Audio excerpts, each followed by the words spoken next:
Particle of mass m is tied to a string and swung around a circular path of radius r with constant speed v. Speed velocity ठीक है. Derive a formula for the centripetal force F exerted by the particle on our hand using the method of dimensions.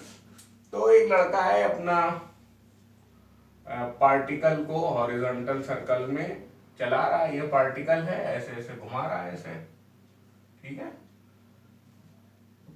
और ये लोग velocity नहीं बोल रहे हैं, speed बोल रहे हैं. चलो हम लोग भी स्पीड बोल देते हैं. तो ऐसे केस में हम लोग ये मान के चलते हैं कि जो फोर्स होगा वो मास पे डिपेंड करेगा, वेलोसिटी पे डिपेंड करेगा और रेडियस पे डिपेंड करेगा. लेकिन क्या होगा, डायरेक्टली होगा कि इनवर्सली होगा, इसमें हमें नहीं पता है.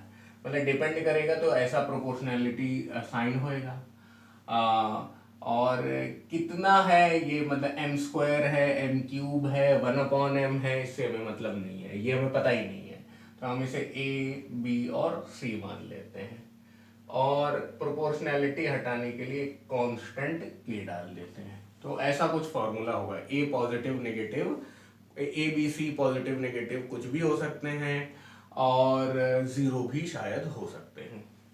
तो अब सबकी, जब हमें कुछ नहीं मालूम है तो सबकी डायमेंशन बैलेंस कर देते हैं. फोर्स की डायमेंशन होती है mlt-2, के की डायमेंशन 1 होती है तो 1 ही लिख देते हैं ये, क्योंकि एक प्रोपोर्शनैलिटी कांस्टेंट है.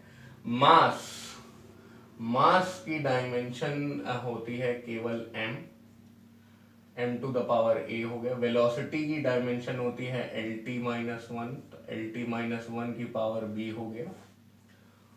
और रेडियस r की डायमेंशन होती है l, तो l to the power c हो गया. अब और अच्छे से लिखते हैं, इसको 1 लिख दो, इसको 1 लिख दो, है ना. तो m1 l1t-2 is equal to m to the power केवल a होगा, है ना.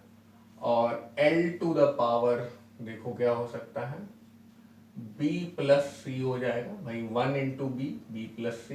केवल एक्सपोनेंट्स की तरह काम कर रहे हैं, कोई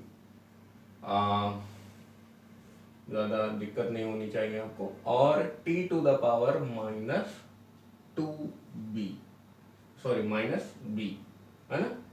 t to the power -b, ठीक है. अब कंपेयर कर लो, इसकी पावर 1 है, इसकी पावर a है, तो a इज इक्वल टू 1. इसकी पावर 1 है, इसकी पावर b प्लस सी है, तो b plus c is equal to 1. और इसकी पावर -b है, इसकी पावर -2 है, तो वो भी बराबर हो जाएंगे. बस a इज इक्वल टू 1 आ ही चुका है, b इज इक्वल टू 2 आ चुका है, तो 2 प्लस सी 1 हो जाएगा, c इज इक्वल टू -1 हो जाएगा और b इज इक्वल टू 2 हो जाएगा. ठीक है.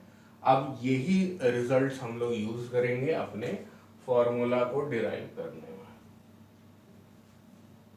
तो यानी कि f की पावर, अब ये जो 3 वैल्यूज हैं उनको टॉप इस इक्वेशन में रख दो. टॉप इक्वेशन में f is equal to k m to the power a यानी 1, v to the power b यानी 2 और r to the power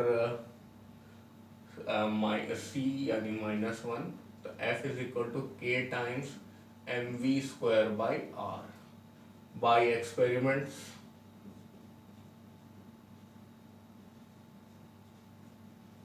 f is equal k is equal to 1. ठीक है. ये हम लोग ज्यादातर आपको क्वेश्चन में प्रूव दैट दिया रहेगा, तो आपको आंसर पहले से ही पता रहेगा, है ना. तो f is equal to mv square by r. और यही सेंट्रीपिटल फोर्स का फॉर्मूला भी होता है.